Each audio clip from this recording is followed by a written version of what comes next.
অনেক এগিয়ে বাংলা, উন্নয়নে কেউ পারবে না, পৃথিবীর সেরা বাংলা, বিশ্ব বাংলা। আমার রামায়ণ, মহাভারত, কোরআন, বাইবেল শেষ হয়ে যাবে, তা আমার কাহিনী পুরোবে না। যারা দুর্যোগকে নিয়ে রাজনীতি করেন তাদের আমি ধিক্কার জানাই, মানুষের পাশে না দাঁড়িয়ে। এইটুকু মিনিমাম সৌজন্য তাদের কাছ থেকে আমরা প্রত্যাশা করি।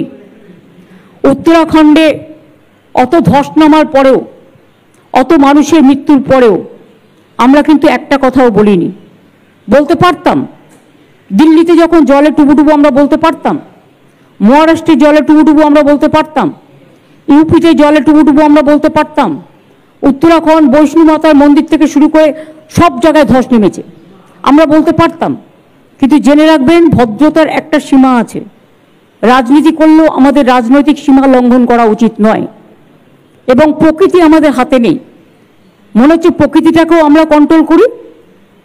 আপনারা জবাব দিন না, ফরাক্কার ড্রেজিং কেন হয়নি? ফরাক্কার জল তো বাংলাদেশকে দিয়েছিলেন, তারপরে তো ড্রেজিং করার কথা ছিল, কেন করেননি? পলি মাটি জমে গিয়ে সেই জলটা আমাদের এখানে চলে আসছে, বিহার ইউপির জলটা ফরাক্কায় আসছে, ফরাক্কা থেকে আমাদের গঙ্গায় আসছে। তা গঙ্গা যদি জল ধারণ ক্ষমতা কমে যায় এবং জলে জলে প্লাবিত হয়, তাহলে কলকাতার জলটা যে আমরা ফেলবো, কোথায় ফেলবো? আমাদের সরকার আসার পরে আমরা 5.5 লক্ষের ওপর পুকুর কেটেছি, সেই জলটাও সেখানে গিয়ে পড়ছে। 500 চেকডাম করেছি, তাতে গিয়ে জল পড়ছে। বাংলার জল বাংলার সামলানোর ক্ষমতা আছে, বাংলার বর্ষা, বাংলার বন্যা যাতে না হয়, কিন্তু বাইরের দায়িত্বও আমাদের কাঁধে আসছে।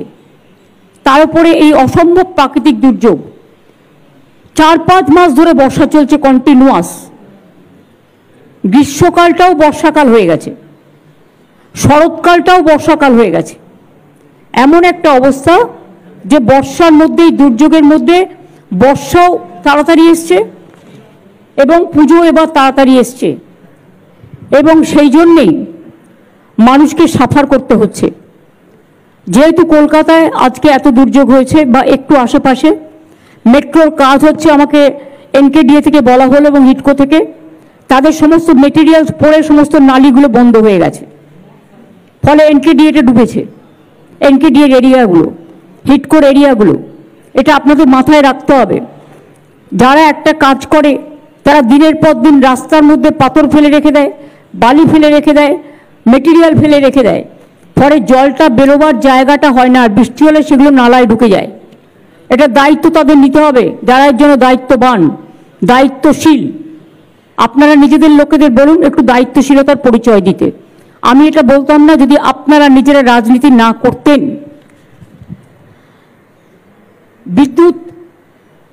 বিদ্যুতের কারেন্টে এবং বিদ্যুতের জন্য 8-9 জন মারা গেছে। আমি সকালবেলায় সঞ্জীব গোয়েঙ্কার সাথেও কথা বলেছি এবং তাদেরও বলেছি যে আপনাদের যেখানে যেখানে যা তার পড়ে আছে, এটা আমরা দেখি না, এটা রাজ্য সরকারের হাতে নয়, এটা প্রাইভেট সেক্টর, আমাদের সময় নয়, এটা বামফ্রন্ট আমলের সময় থেকে ওরা পেয়েছিল। সেই বিদ্যুতের তারগুলো ঠিকমতো যত্ন করুন। এবং হাওড়ার কিছুটা অঞ্চল তার মধ্যে পড়ে, দক্ষিণ 24 পরগনা, উত্তর 24 পরগনা অনেকটা অঞ্চল পড়ে। যারা মারা গিয়েছে তাদের পরিবারকে সাহায্য করার এবং তারা যাতে কোনো কাজে সুযোগ পায় তার ব্যবস্থা সরকার করবে। কিন্তু বিদ্যুৎ দপ্তরও, বিশেষ করে সিএসসি দপ্তর, তাদের দায়িত্ব অস্বীকার করতে পারে না। তাদেরও 5 লক্ষ টাকা করে কম্পেনসেশন মিনিমামে ফ্যামিলিগুলোকে দেওয়া উচিত। যদিও মৃত্যুর কোনো বিকল্প হয় না। প্রায় 9 জন মারা গেছে ইলেকট্রিকিউশনের জন্য। কলকাতায় মারা গেছেন 8 জন এবং গ্রাম বাংলায় মারা গেছেন 2 জন। একজন বিষ্ণুপুরে আমতলায়, আর একজন মারা গিয়েছেন শাসনে, উত্তর 24 পরগনায়। সুতরাং তাদের দায়িত্ব তারা পালন করবে, আমাদের দায়িত্ব আমরা পালন করব। আমি এখনো বলছি, মৃত্যুর বিকল্প কখনো কোনো টাকা পয়সা দিয়ে হয় না। আর কলকাতার যে 8 জন বিদ্যুতীকরণ হয়েছে তার মধ্যে একজন মোংলাহাটে, সে শেক্সপিয়ার সরণির একটা সিকিউরিটি গার্ড ছিল। আমরা সমস্তটাই খবর রেখেছি সকাল থেকে। এবং গঙ্গার জলটা যতক্ষণ হাই টাইডটা না কমছে, আবার যদি রাতে হাই টাইড হয় তাহলে একটু সতর্ক থাকতে হবে। তবে হাই টাইডটা আমার মনে হচ্ছে আগামীকাল থেকে সম্ভবত লো টাইড হতে পারে। এখন লো টাইড চলছে, কিন্তু আবার রাত্রের দিকে জলটা বাড়বে। আবার এই জন্য কালীঘাট সংলগ্ন অঞ্চল এবং তারপরে যদি বৃষ্টি হয় তাহলে সেটা আবার কিছুটা প্লাবন হবে, কিন্তু তারপরে লো টাইড যখন হবে, জল ধারণের ক্ষমতাটা বাড়বে, তখন আস্তে আস্তে জলগুলো পাম্প করে বের করে দেওয়া যাবে। আমি মেট্রো রেলকে রিকোয়েস্ট করব, আপনাদের রাজারহাট নিউ টাউন সল্ট লেকে যত মেটেরিয়ালস পড়ে আছে আপনারা ড্রেনেজগুলোকে ক্লিয়ার করার চেষ্টা করুন, আর মেটেরিয়ালগুলোকে সরিয়ে রাখার চেষ্টা করুন, যাতে ওই অঞ্চলের নালাগুলো যাতে বন্ধ না হয়ে রাস্তায় জল জমে যায়। Please take care. ফরাক্কা ব্যারেজকে অনুরোধ করব যে আপনারা চেষ্টা করুন ড্রেজিং করবার, যাতে জলটা বিহারেও, বন্যা হলে জল বেশি আসলে বিহারেও বন্যা হয়, বাংলাতেও হয়। ফরাক্কার জন্য বিহারও যেমন সাফার করে, বাংলাও সাফার করে। এবার উত্তরপ্রদেশ থেকে শুরু করে, দেরাদুন থেকে শুরু করে, উত্তরাখণ্ড থেকে শুরু করে, বৈষ্ণীমাতার ওখান থেকে শুরু করে চারিদিক দিয়ে জল এসে পুরো বাংলাটা নৌকার মধ্যে এসে ঢুকেছে, সেই জন্যই প্রবলেমটা হয়েছে।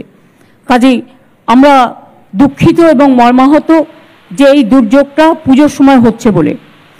আর এই সময়টা জেনারেলি পুজো হয় না, খুব কম সেপ্টেম্বর মাসে পুজো পড়ে, কিন্তু এটাতে চন্দ্র সূর্য গ্রহ তারা নক্ষত্র দিয়ে যারা পাজি তৈরি করেন তারা দিনক্ষণ তৈরি করেন, আমরা করি না। আর সব কিছু হাতে থাকলে মনে রাখবেন প্রকৃতি কখনো হাতে থাকে না, দুর্যোগও হাতে থাকে না। প্রকৃতির একটা গ্লোবাল ক্যালামিটিস চলছে, শুধু আজকে ইন্ডিয়াতে নয়, সারা পৃথিবীতেও চলছে। সুতরাং সবাই ভালো করে পুজো করুন, কিন্তু সতর্কতা অবলম্বন করে। সতর্কতা মানে ভয় পাওয়া নয়, সতর্কতা মানে যাতে ইলেকট্রিকের তারগুলো ঠিক থাকে। লোডশেডিং হলে কন্ট্রোল রুম আছে, তাড়াতাড়ি আপনারা খবরটা দিন, যাতে তারা সঙ্গে সঙ্গে আমাদের স্টেটের যেটা আছে রাজ্যে, সেটা এখনও কোনো অসুবিধা হয়নি, কিন্তু কখনো কখনো যদি হয়ে যায় আপনারা সেগুলো কন্ট্রোল রুমে জানাবেন। কন্ট্রোল রুমের নাম্বার অলরেডি আমরা সংবাদপত্রকে দিয়ে দিয়েছি এবং আমার ফেসবুক টুইটারেও আপনারা দেখে নেবেন।